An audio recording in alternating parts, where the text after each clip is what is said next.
how excited I am to be at this place at this time right now. I think you'll appreciate better what I've said in a few minutes after Marilyn takes you through the timeline that got us to this occasion tonight. And it's quite a path. This is a big step for your public library service in the County of Brant.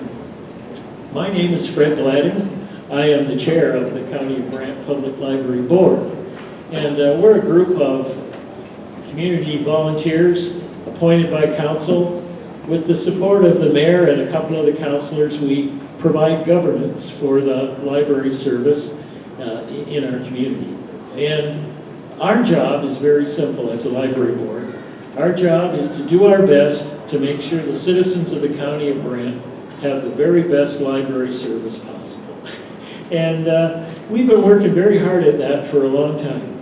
And what we have done in recent time is make a case for the fact that it's time for us to have a better facility so that we can offer the aspects of 21st century library service, which is a little bit different than the library service that we remember in our earlier days when we were going to school. I'm looking at the crowd, who many of you are about the same demographic as I am. And believe me, library service in the 21st century is something amazing. And we're just excited to be on the cusp of, we hope, a facility that will really make that happen. So that's the purpose of our evening tonight. We want to share with you the designs, the preliminary designs of our architects. Hopefully you've had a chance to explore a little bit. And I really hope, before you leave tonight, that you could leave us on the cards or on one of the chart paper some reflections, suggestions, things you're wondering about. That's really important for us tonight. So if you haven't, no comment is superfluous. You know, they all count. And like I say, it doesn't have to be anything other than just an impression or a question or why is it that color, anything. But that's what we were really hoping that you'd leave us with tonight.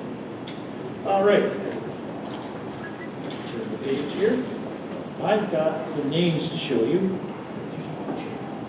These people make up a group called the Steering Committee, or the Steering Group, that's been working with the library service, the county, and the architects so far. And the group includes the library board, and there you'll see the names of the library board for the next cycle of municipal. And then with that, beside it, you'll see the Bucket Center Advisory Committee. This group of volunteers have sort of advocated, nudged, and worked their way to try to realize the dream of the Bucket Center as a center for the arts and performance. So we put the two groups together, and all of us in this group, this larger group, have been the eyes of the community reflecting back to the architects, back to county staff, and the library staff. Carrie Bishop's lucky, she's in both groups, so her name's there twice. All right. Now, with us tonight, we've got our architect team, and they'll be coming up in a few minutes to present this preliminary vision for the library to you. DPAI Architects are from Hamilton, a very accomplished firm, and David Premi, the principal architect, will be up here to present to you.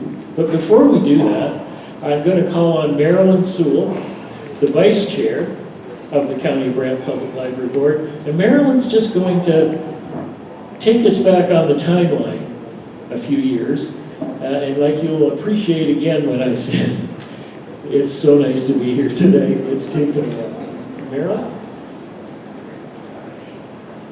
Don't want any accidents tonight.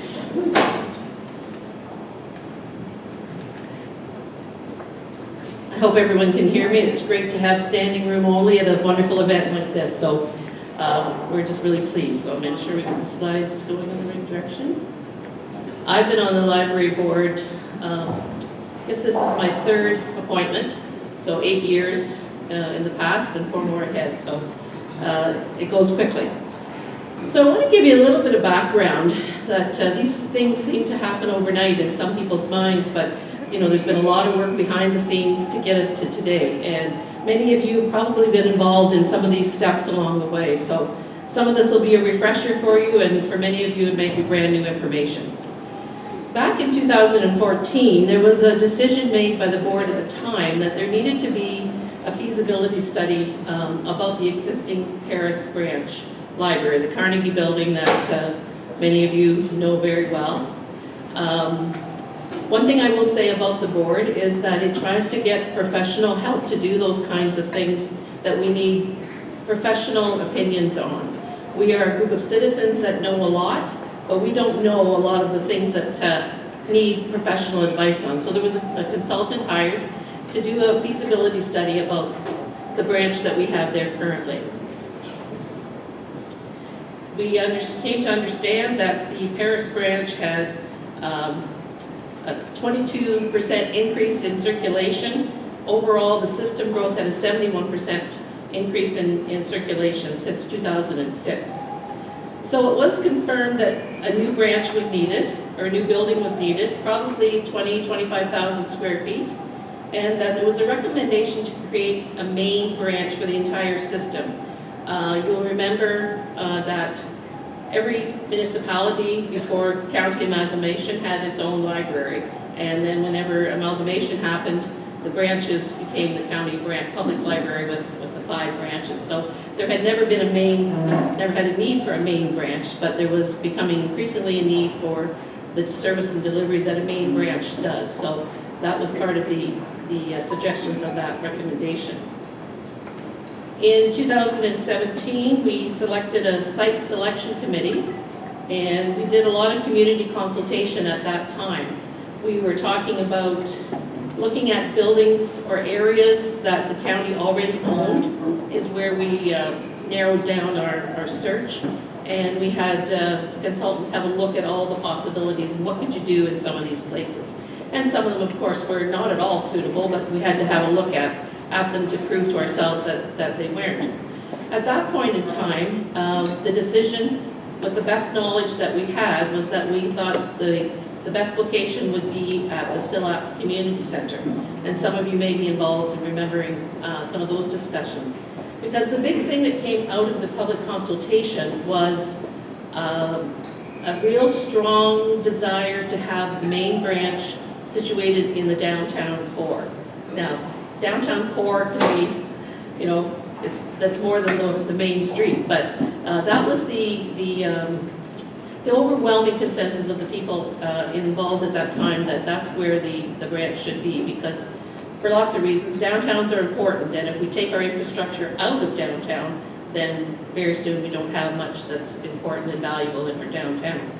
So that was the big thing that came of that. So we thought at the time SILAPS was the best spot to be, given what we knew at the time.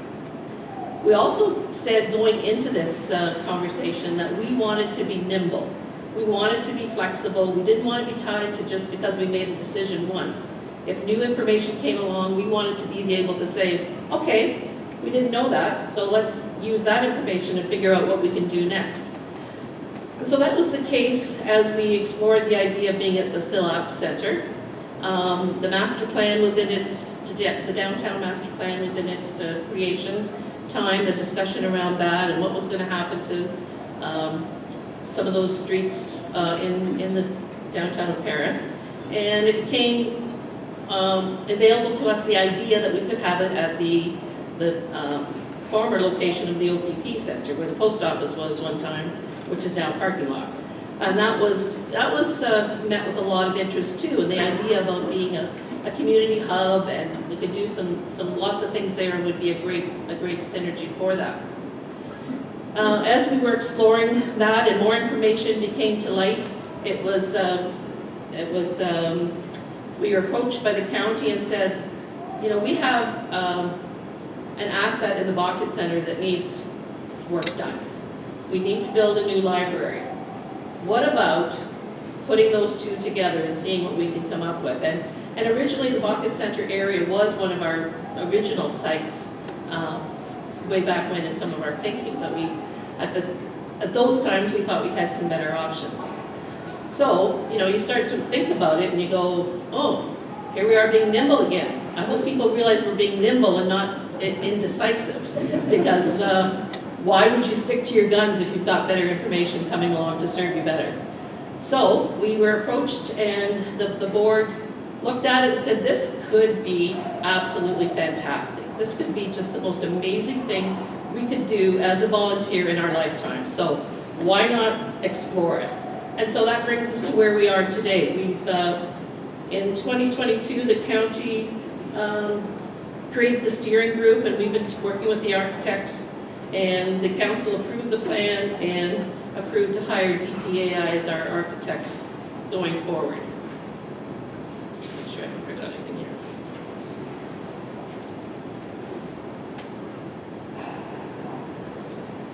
So, make sure I've got the right slide. So a new library, it's, people say, well, isn't this just a digital world we're going into? Why would you do bricks and mortars for everything you can get in your laptop? Well, we're finding, and we've known, that the library is more than books. It's a maker space, it's a community hub, it's a place where people can feel safe. It's free, it is accessible, it is a spot where anybody and everybody belongs and should feel welcome and should feel that they have a place to be in this space. And Paris is growing, and we need a spot to showcase all that we have, and for all the people that are coming from other areas that have different kinds of library services, they're telling us the kinds of things that they like to see. And I would encourage you to look at our website sometime and really see all the things that we have to offer in our library. We also have, it's a cultural anchor. We'd love to think of it as the third space in a community. And I really wasn't familiar with that phrase until I met Fred. And he talked about the place that if you're in your life, at different times in your life, you have your home, your work, and where are you when you're not in one of those two places? Some people it's the hockey arena, some people it's the mall, some people it's the ski hills or wherever. But wouldn't it be great if the third place for people could be the library, and that could be the place that they felt that was home to them. And because our operations are getting bigger and we've got more equipment and more things to store and more places to coordinate things, we need to have the space for staff to do the work that they do. And having a library in your downtown, you just look around, if you watch, go to any other community and see the improvements that have been made in libraries really across the last few years has been really something interesting to watch. So I've already talked a little bit about why this site, but we do feel it's a great location. We think right now there's space for expansion, some parking. Before we talk about it, we'll never, ever, ever have enough parking in any place in Paris to satisfy anybody's needs, so that's just a given. I've had people talk about that probably have come from other places, and they say, why is it that Paris feels you have to be able to walk to have to be able to park in front of every place you go to? You go to downtown Toronto to see a play, you know you're going to park 6 blocks away. But anyway, we're never going to have enough, but we'll try our best to have sufficient. It is a National Historic Site, and it's like many things that if it's next door to you, you really don't pay much attention to it. You'll go to Niagara Falls to see something, but it really is something that we can make absolutely spectacular. It has some heritage architecture that is the envy of many places, and it restores public access to this building. How many of you have been inside this building? Quite a few. How many in the last 10 years? Few. How many would like to get into it in a year? Yeah, that should be everybody's hand. That's great.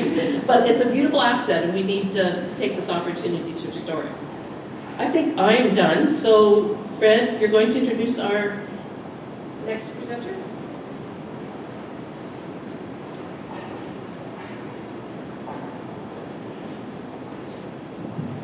When we got to the place where it was time to asked the architecture world, who is interested in building this for us in Paris? We were, as the library board, astounded at the responses. Somehow, it must have leaked out of Paris because the architects world was kind of anticipating it. And when we kind of put it up there and out there for them to respond, I want you to know that when it came down for us to make a decision, we were deciding from some of the very best architecture firms in the country. And so with that little sort of context, it gives me great pleasure to introduce you to David Premier, the principal architect of DPAI Architecture from the city of Hamilton. David?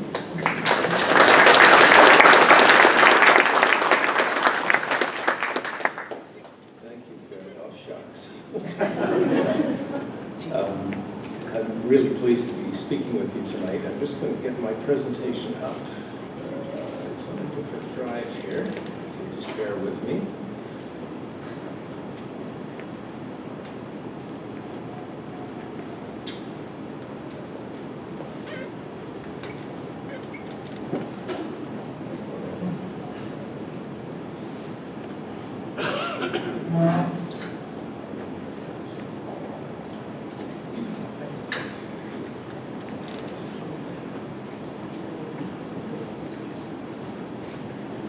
For some reason, it's not opening.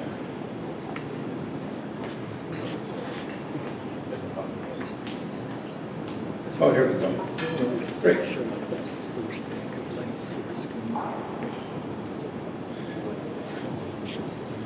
Well, I can't tell you how pleased I am to be here tonight.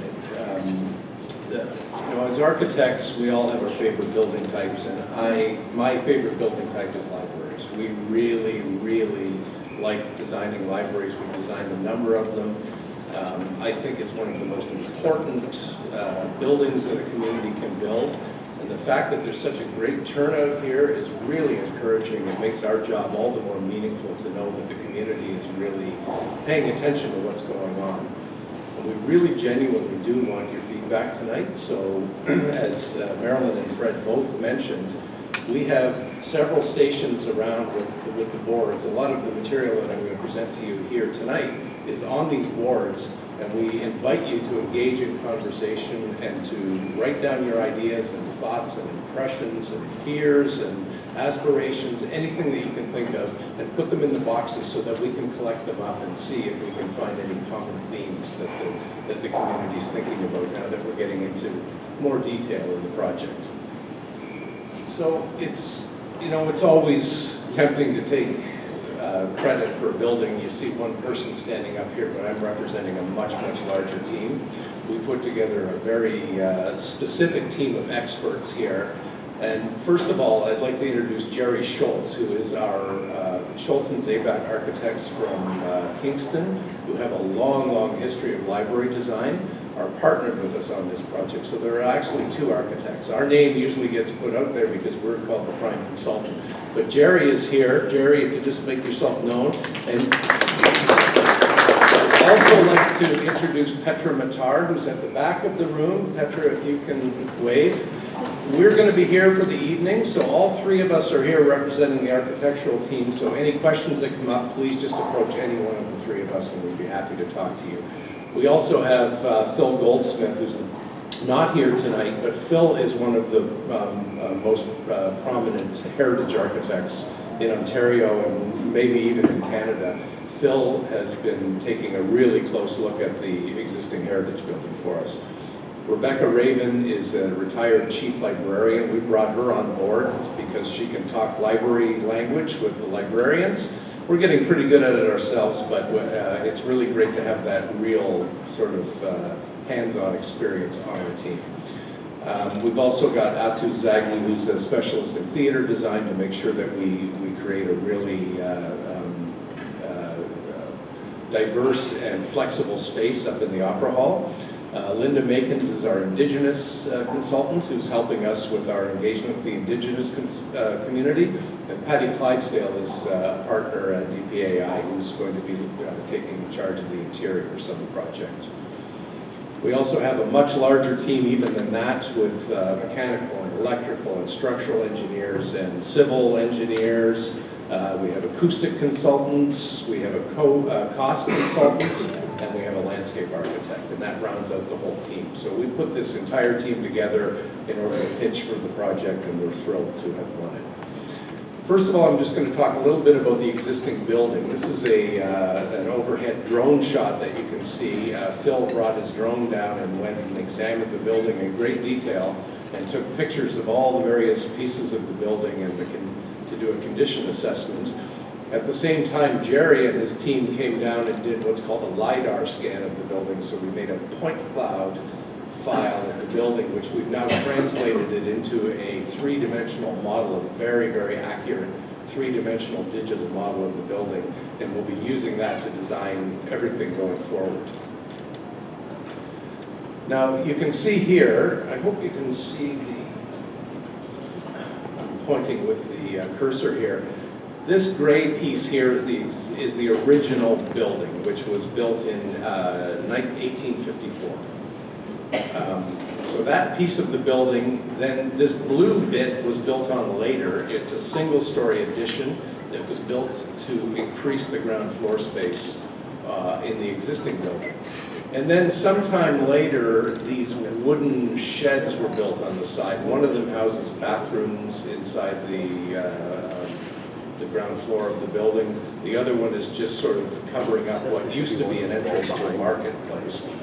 And then, unfortunately, in 1964, the rest of it was built, which was very poorly constructed and very inaccessible, and it has hazardous materials, and there's not much redeeming quality. So our strategy here is to, this is both a plan view of both levels and the three-dimensional view. Everything red that you see in this drawing, we're proposing to remove.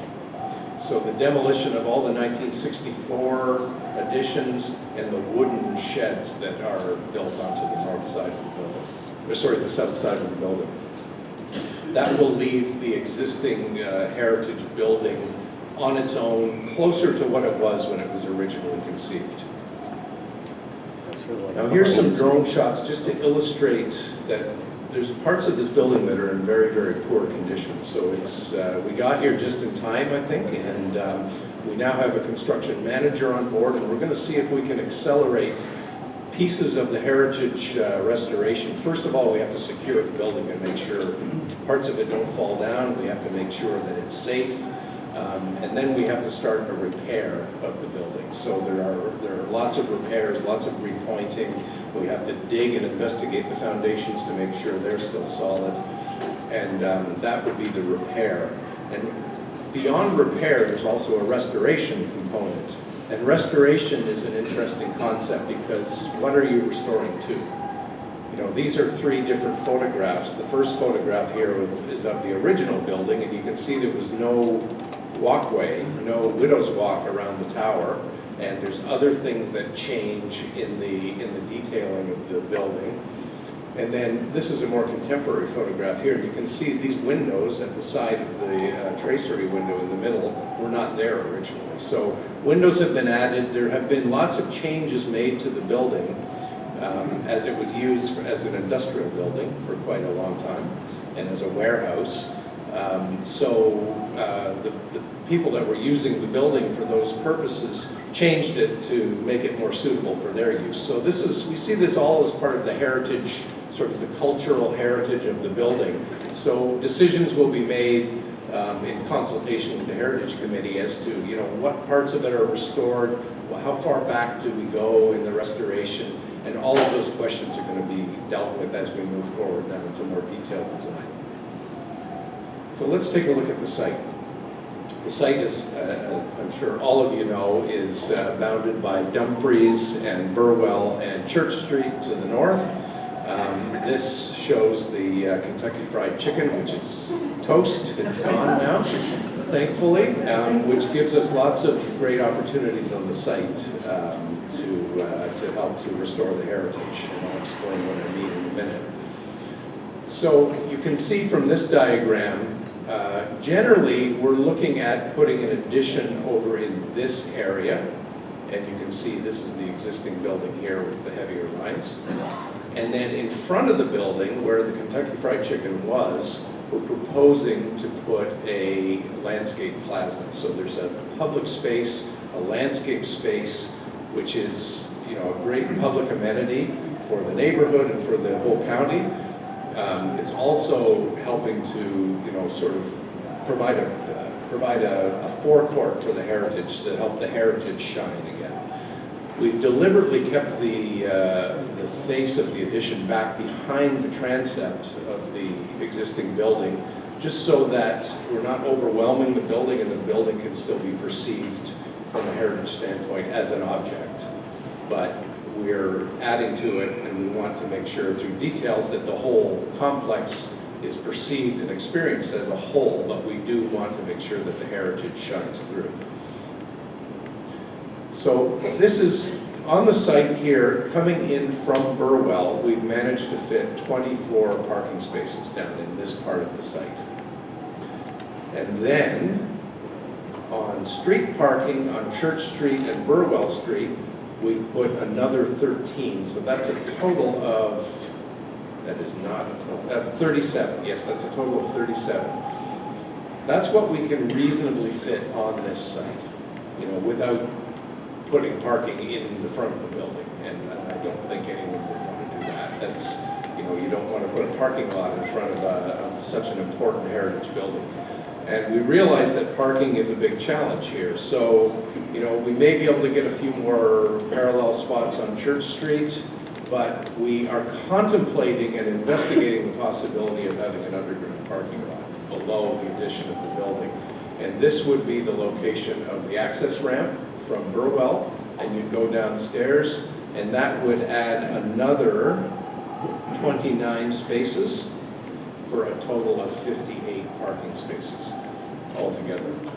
So that's what we can fit on the site right now, including the underground parking. Now this underground parking is going to be costed as we move forward, because it wasn't originally envisioned as part of the program. So, you know, we're going to have to do very careful costing exercises and make sure it's something that can be afforded within the budget.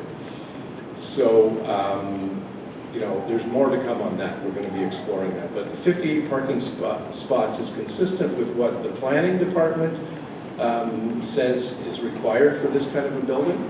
And it's also just sort of using common sense and knowing the operation of the building. It's an appropriate number to service the library. Here's an early image of how we might be looking at the forecourt of the building, and we're looking at creating an inhabitable kind of forecourt where people could sit and read and gather, and maybe even children's programming can come out and happen in this space. This is a walkway that takes you to what is the new main entrance of the entire library building. So the main entrance to the Bachut Center will not be the entrance to the library. It's very, very difficult for us, and you'll see why when I go forward through the plans. But it will be activated as an exit from the reading room to an exterior reading area. And exactly how that's configured is still yet to be determined. But we would like to make sure that that door operates so that people can come in and out of it, even if it's to a secure outdoor reading space. Now, we're looking, as I mentioned, we've started a conversation with the local indigenous communities, and we're looking at ways of how we might be able to build in some ideas of indigenous knowledge into the landscape and throughout the building. So we want to continue those conversations through a facilitated conversation with our indigenous consultant, Linda, and try to really engage the local indigenous community and make sure they feel welcome here and they see themselves represented as well. So let's look at the proposed building. Now, I want to keep emphasizing this is a schematic design. We haven't made final decisions on any of the materials or the exact configuration of everything, but this is what we call a schematic design, and we're moving now into design development. So you can see the basic idea. We love to draw diagrams as architects. So this is the Bacchus Center here. We've extruded a box behind it, and then conceptually created a second building, if you will, beside it. So it looks like there's a new building beside the older building. Then in between, we've created a negative space, which would be very, very glazed and sort of almost perceived as a negative space between the two main pieces of the building, so they'll be perceived as separate buildings. And then we thought it appropriate, for a number of reasons, heritage and practical, to pull up the center of the roofs to make them pitched roofs, which would match the pitch of the existing Bacchus Center. So you can see down here, this diagram shows the new building, the centerpiece that connects them together, and the addition on the back of the Bacchus Center. These boxes up top are mechanical equipment, so there'll be mechanical units up there to service the whole building. Here you can see, this is a perspective section of the building. So you can see we've taken a section through the centerpiece, which is that negative space, the new building here, which looks larger because it's in the foreground, and then a section through the Bacchus Center here, and up here is the Opera Hall, the historic Opera Hall. You can see here where we've taken this section that there is an atrium, so that when you do enter the building, you're in a double height space, albeit modest, but it allows you to perceive the whole height of the Bacchus Center when you're in the building, so you don't have a floor sort of blocking your view of the upper parts of the wall. So I think that would help to integrate the heritage into the new space and provide it as sort of the wall of the new. So this is a view coming up through the new entrance. The landscape in the Bacchus Center is to the left, and to the right is the new building, and then the center is the glazed connector piece. And this is how you would enter the building. So we're also looking at the articulation of a canopy, and to try to make sure that it's apparent where you enter the building, because having to stay back from the face of the Bacchus Center creates this issue of trying to articulate the site in the building to make it apparent to a visitor where the entrance to the building is. So that's from the front, and then from the back, again conceptually, this is the piece that's extruded on the back of the Bacchus Center, and you can see we've deliberately made it smaller so that you can still see the end wall of the Bacchus Center, and it's not sort of interfering with the edge of the building. It's still perceived as an original piece. This back entrance will be service entrance, staff entrance, and also an entrance for the Opera Hall, for loading in and out for shows or weddings or any events that are happening in there. And you will see the plans in a minute. So these are some of the precedents that we've been looking at, and these are images with different kinds of materials, just to illustrate that we're still looking at materials, we're still looking at how the materiality might work on the building. We're looking at using natural materials as much as we possibly can, brick and wood and maybe copper if it can be afforded. And so we're looking at, we're going to continue doing these studies, and if anyone has any thoughts on materials that you want to discuss later or write on the papers, please throw them in so that we can incorporate all those thoughts as we move forward. So let's take a look at the floor plans. So this is where the cursor is. Can everyone see the cursor? No? No? Oh, you can't see the cursor, sorry. Okay, so the entrance to the building is in the center here. Does anyone have a laser pointer by any chance? Do you want me to point? You can point. Yes. Okay, Petro, Vanna White will point at the screen here, if you can reach.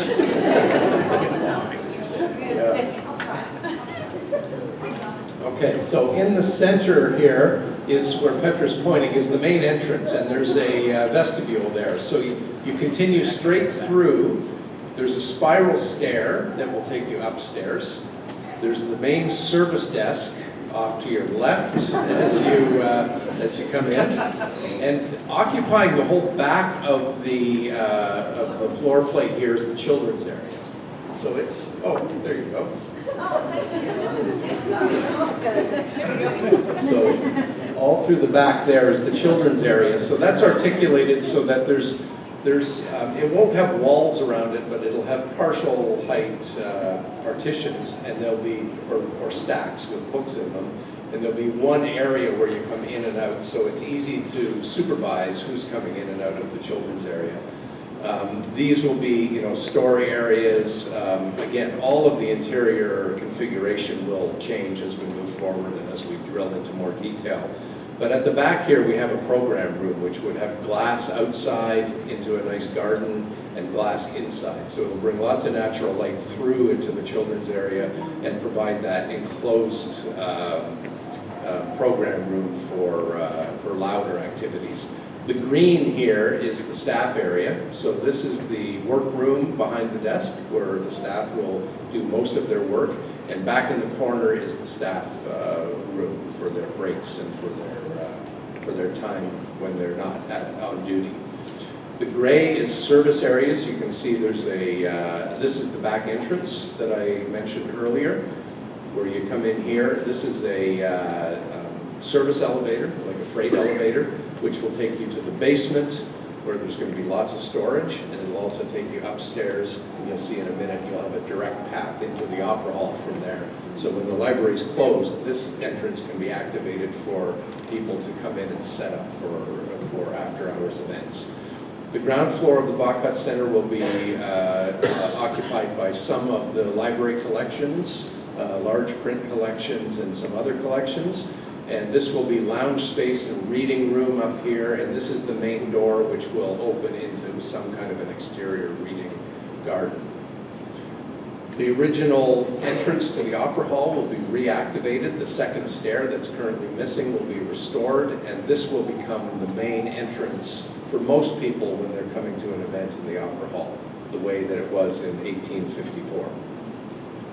The other transept will become a meeting room. And down in this corner, where just to your right as you first enter, is the makerspace suite. So there'll be a makerspace suite there with a sound recording studio, 3D printers, sewing machines, whatever. We're going to get into more detail about programming that space and the kinds of maker equipment that we'll put in there. This is the main public elevator that is accessible from the vestibule and from the library, and there's a good reason for that. The rest of it is sort of crushed space, and there'll be some collections in here, bestsellers. This is what we call the marketplace of the library, where you'll get samples of all the different things that the library offers.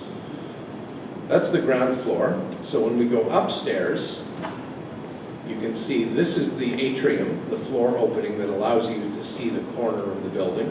There's also another opening, smaller atrium here. And then there's a bridge that connects through, so there's a door that takes you into the Opera Hall here from this side. So if you're not entering from the original historic entrance down on the ground floor, you can come in through the vestibule, up the elevator, and in this way. So that provides barrier-free access. Otherwise, most of the collections are housed on this level. There are some enclosed meeting rooms of various sizes, study rooms, meeting rooms that could be bookable. There's a larger meeting room here at the back, which is above the children's program room, which again is another space that could be bookable or used for groups or various activities. Back in this corner, sort of tucked away in a bit of a private space, but still visible, from the desk is the teen area, and so there'd be gaming here, and the teens would have their space here. Up in the front there'd be some lounge space, and then this is an outdoor balcony where you can go outside and sit and read and look out over the landscape and see the front of the site. Once you come across here during the day, then when the library's open, there will be some library activity that happens in here. There'll be some seating, maybe some collections that are easily moved, because that will have to be cleared out in the evenings or on weekends if there's an event. There'll be a cafe in here, So we're hoping to find a local operator to operate a cafe so that people can come up here and have coffee and read magazines, maybe the magazine collection that's up here, the periodicals, and you can sit and lounge in this beautiful historic opera house. This gray corridor here is what I referred to earlier that takes you back to the freight elevator. So that's your path in and out to the Opera Hall. Now there's two important spaces right here. This one is the multi-purpose room, which will be used for classes and all sorts of programmed activities. It can also be bookable by the community. And right adjacent to it with an overhead door is a community kitchen. So, you know, these could be used in combination. If there was a cooking demonstration and you had an audience per se, you could open it up and use it as a demonstration kitchen. Otherwise, it can just be used for smaller groups to, you know, to teach cooking for diabetics or making healthy meals, you know, things like that.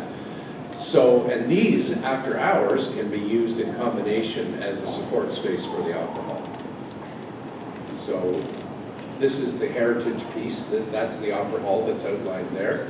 We're going to go quickly to the basement here and just mention that in the basement, there's a little heritage piece in the basement, which is the original jail, and that is going to be restored.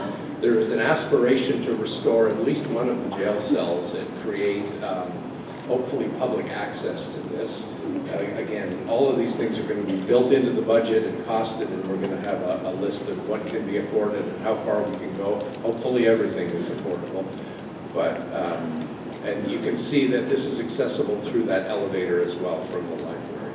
So it could be accessible while the library's open from the back, or if the library's closed, you go into the vestibule, you can still use this to get down here and have a guided tour of the jail cells.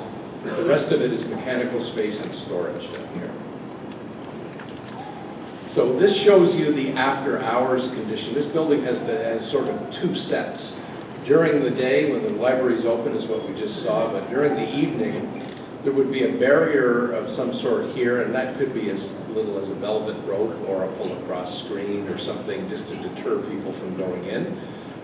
You enter through the vestibule, you have access to the elevator to get upstairs.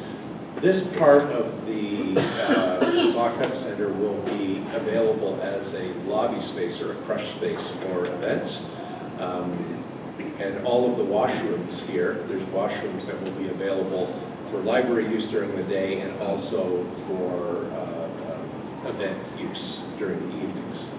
There's a couple of washrooms upstairs as well that are also available for events, but most of the washrooms are down here. So this is the condition where we would block off the library so that nobody can wander through there when there's an event in the evening. And this would become a more main entrance, and so would this, the original entrance to the Opera Hall. Upstairs you can see here the Opera Hall and the bridge that takes you across, the elevator. This would be blocked off here. You could probably still maintain access to the outdoor patio. And then here you can use this as a green room or a staging area for events. The kitchen is available for catering, for weddings or other types of events. So we're trying to find ways of configuring this so it's available for many, many different types of events and can be really useful to the community.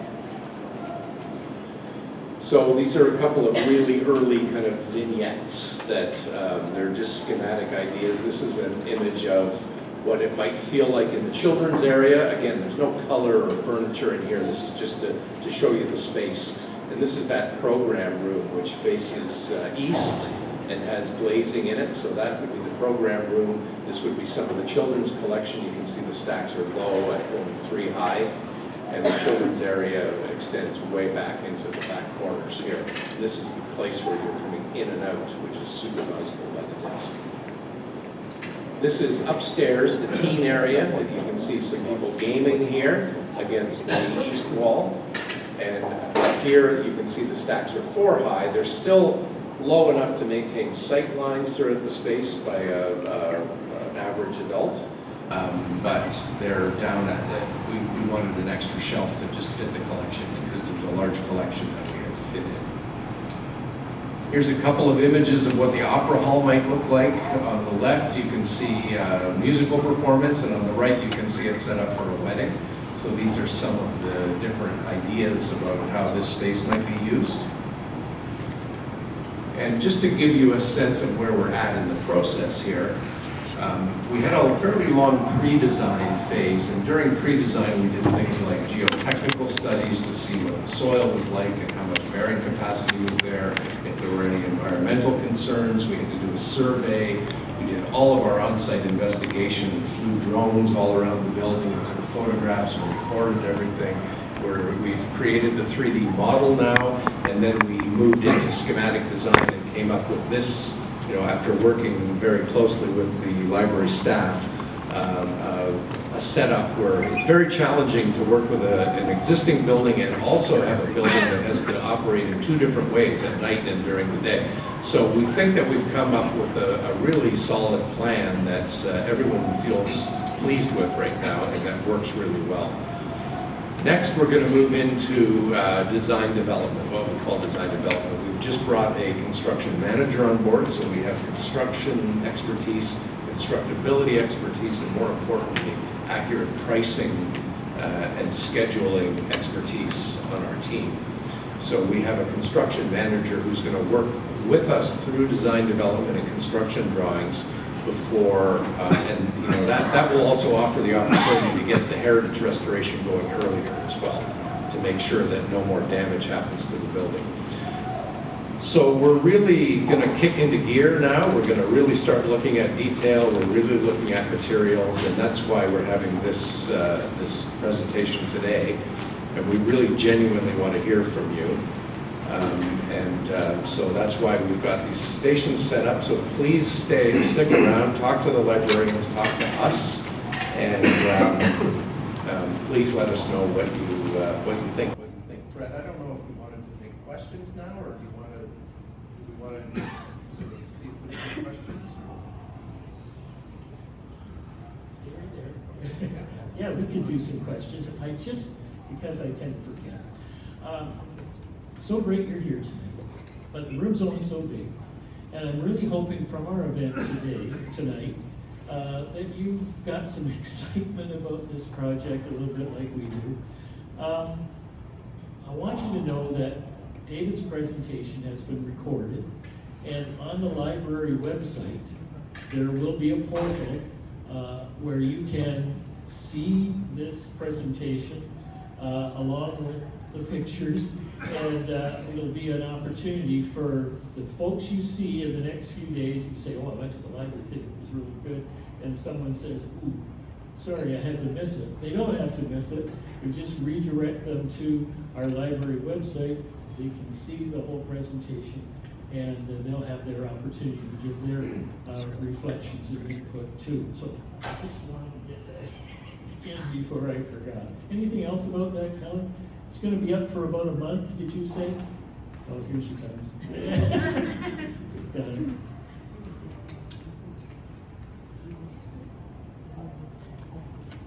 Up until February 28th? No, you want to say? Hi, everyone.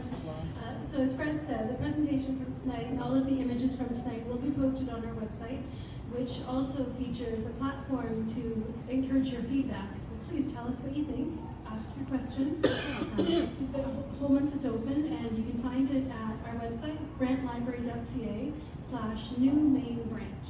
Or just go to our website and you'll see a link right on the homepage. Thanks. Thank you, Kelly. Was there a question for David? Yes, sir. Big voice. Sure. First of all, we're new to Garrison. This is hardly science. It's really new to town. I'm just wondering, though, to what extent are you sort of working with the county and obviously mayors on the library board as well, with respect to traffic engineering? So you spent some time talking about parking, but in terms of the walkability from the surrounding neighborhoods, the way the traffic is right now makes it, frankly, a little dangerous crossing these roads, and the traffic mass population continues to increase. That seems to be getting more constant there.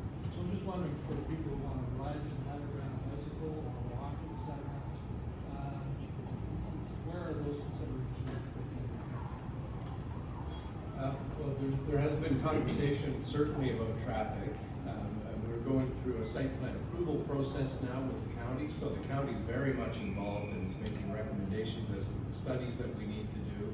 And I know there's an aspiration of that traffic circle someday, looking at, I don't know that much about it, but I know there's been conversation about that intersection being a challenge in some ways. And it may become more of a challenge if we generate more trips to this area. So I think that's a separate stream of thought from this project, but it's certainly on the radar. Yes, the county is aware, and it is in their mind, and they appreciate all the things that you said. And somewhere in here earlier tonight was Councillor Bell, and is he still here? But I know, there he is. Councillor Bell, for him, walkability in our town has been a priority. So he will be someone who will check in with regularly. But to reassure you, there is an awareness, and some redesign might be necessary.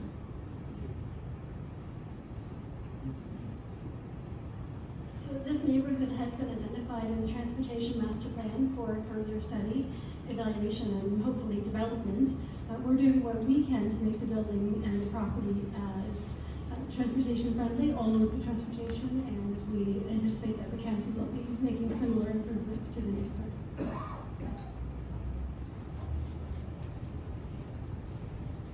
Anne, did you have a question? Just read ahead. I just wondered what the numbers were, the capacity for the opera house or events, and how many people will be allowed in that part of the That one I don't know. Can you summarize the question? We can't hear back there. Okay, the question was, Thank you. what would be the fire marshal's capacity for the opera hall when it's finished? I suspect that the room would get a certificate with a number on it once it's finished, and the fire folks had a chance to evaluate it, but I'm not sure at this point. Any estimations, David? Yeah, we've tried various layouts in the room upstairs, and 150 seats is possible. It's crowded, but it would likely be a little bit less than 150. And that wouldn't be for every event, of course. You know, that would only be for the blockbuster events, the occasional events where everybody wanted to come. But it would be a maximum of 150 seats.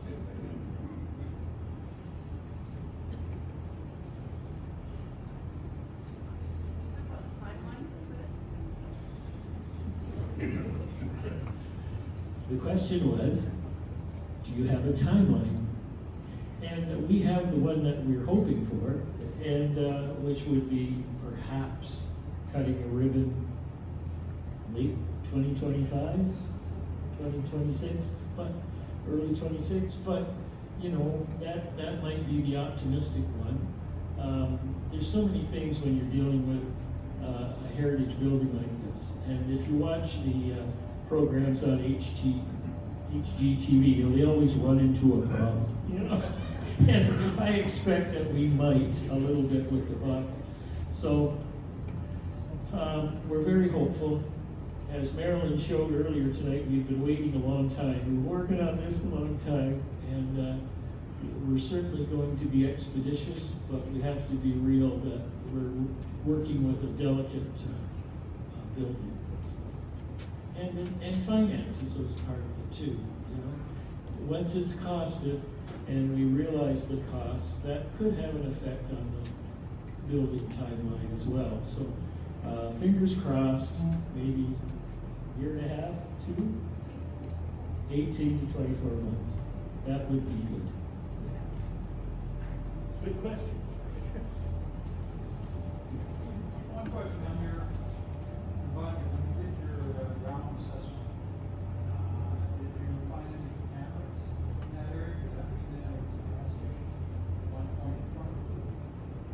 Typically, for these quarries, a lot of them in the ground. So part of your assessment, you look at whether it's in contamination. Oh yeah, that's part of the assessment for sure. We drill boreholes for two reasons.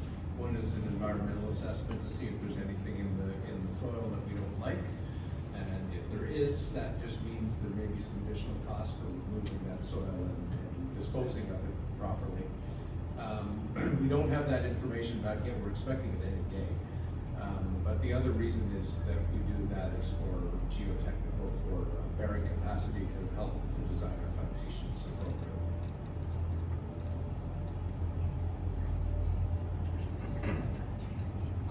Maybe a crazy question, but what are you going to do with the old building, the old library?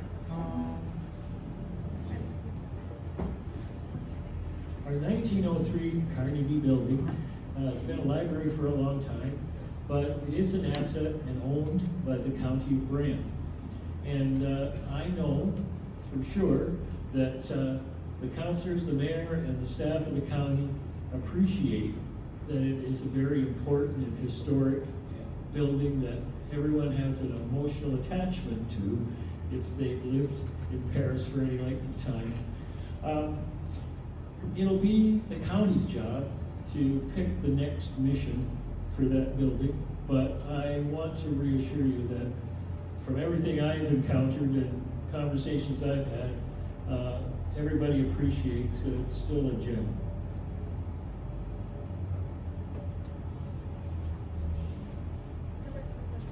At the back. You have to yell. Thank you, thank you.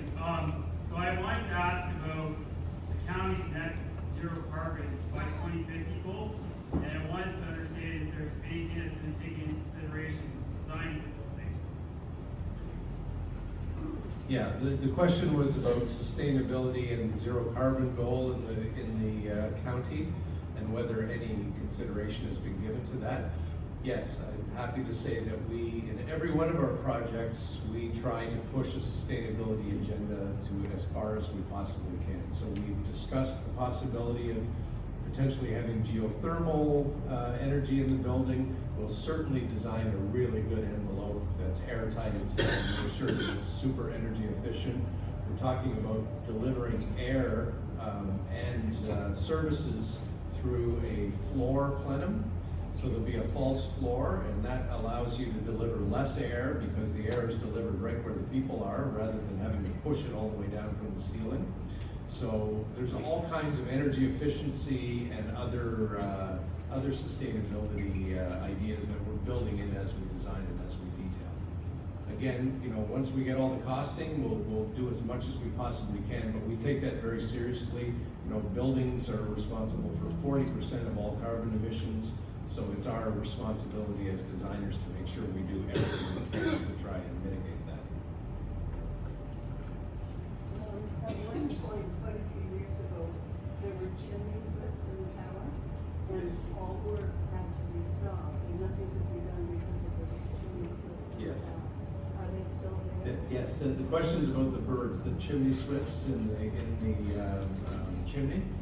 And yes, apparently they are still there. They migrate every year down south and come back. And so we are in touch with I don't know what the name of the society is, but there's Kelly, you may have more accurate information, but we're aware of it and we're talking to experts. And we're going to make sure that we look after the birds.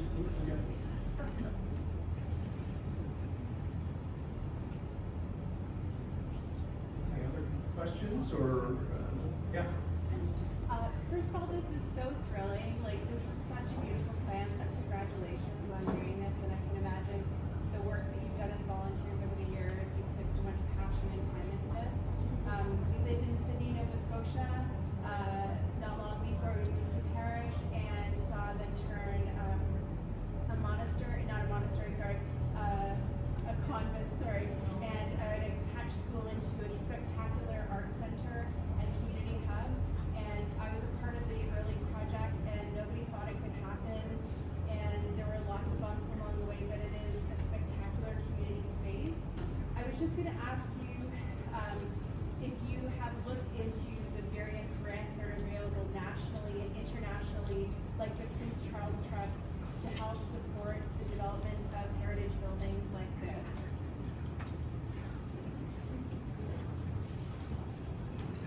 I'm gonna let Kelly answer this one. I don't know if we've properly introduced Kelly, who we keep on Kelly.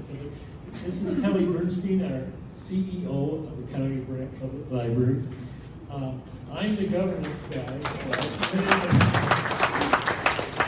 Myself and the board, we're the governance part. Kelly and the staff, they're the operations part. They make everything happen. And Kelly has been our lead in this project. And I know that she has spent some hours on grant searches, so I'll let her finish. The short answer is yes. For a building this expensive, we're pursuing every possible grant opportunity, whether it's culture, heritage, tourism, economic development, and chimney swifts. We are looking at every possibility. Good question. Yeah.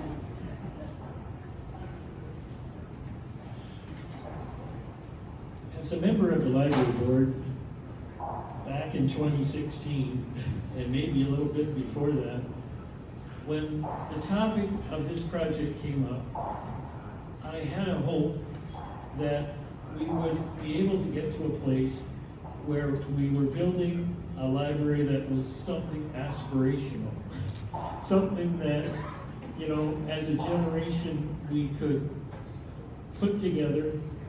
It would say something to the world about where we've been and how we see ourselves going forward. That picture kind of puts it in a nutshell. And I'm really hopeful. I'm really hopeful that the stars align and we get this to fruition. Again, I want to thank you all for coming out tonight. Terrific turnout. I'm thinking about the folks who couldn't make it for one reason or another, so I want you to go out there and spread the word and remind them of the opportunity to see this whole presentation online. Any last thoughts? One more question? Certainly. A question I have, as a community, if we were interested in volunteering time or participating in some way, will those opportunities be posted and invitations put out for participation?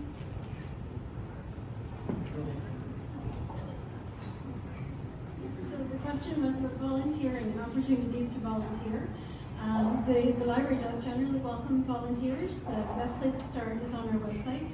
And as opportunities to participate in this process become available, we will add them to the website. So we, the team, will be here until 9 p.m. At the station. So please mingle, look at the photos, ask your questions to us, and we would love it if you would provide feedback on any of the written cards that we have available. I just had a thought. Can you mention something about public fundraising? Like your thought made me think about the passion in this community to get behind something like this because we, as you've so pointed out so often, David, we can do as much as we can, but if this community can demonstrate by opening their wallets that this is what we want to make happen, I think there'll be lots of community opportunity for that at the appropriate time. Absolutely, and as Marilyn eloquently said, this is a community project and it will require community support in the form of donations. So please keep an eye on our website for that as well. If you have a particular opportunity you'd like to discuss, feel free to grab me tonight or contact me through the library. Thanks everyone.